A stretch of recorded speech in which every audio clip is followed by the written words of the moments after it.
We often like to think of ourselves as hardened by life, hardened by whatever experiences we've been through, but we're really just fragile clay jars.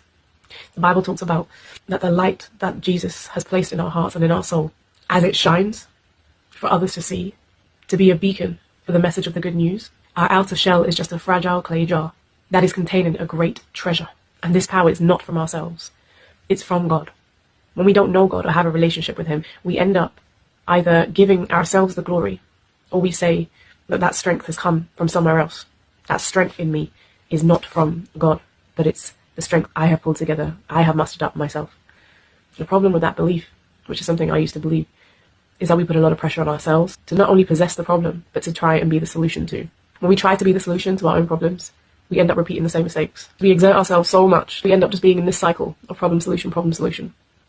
When you have a one-time solution, like Christ, who wasn't just a teacher, he was God in flesh, who wasn't just a path of hope. He is the path and he is hope. He's the epitome of it. He's the manifestation of hope and peace. He is literally, not figuratively, the answer. It says here that if the good news we preach is hidden behind a veil, it is hidden only from people who are perishing. Satan, who is the god of this world, has blinded the minds of those who don't believe. They are unable to see the glorious light of the good news. They don't understand this message about the glory of Christ, who is the exact likeness of God. You know, we don't go around preaching about ourselves, because that's pointing to ourselves, pointing to our own glory, pointing to selfish desires. Remember, the heart is deceitful. It fluctuates day to day, moment to moment. Unless the Lord has placed a new heart in us that is being cleansed, and he has placed a new spirit in us, we are just a fragile clay jar without Jesus' light. We're walking around as dead vessels. We need him in our lives, not just for ourselves, but for others too.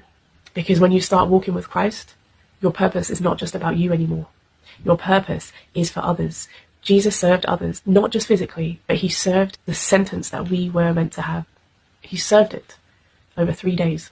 In one moment, he finished it all.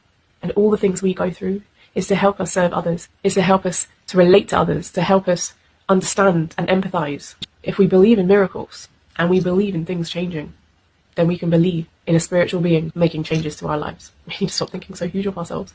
But the beauty of being a fragile clay jar is that Jesus wants to fill it with his light, to fill it with a beacon that shines so brightly that others will come to flock and will want it too.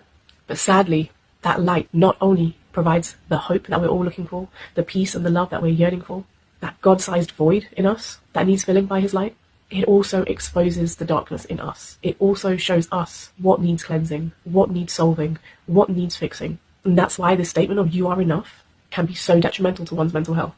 Saying to yourself that you are enough essentially means that you do not need external support. Everything you need is within you.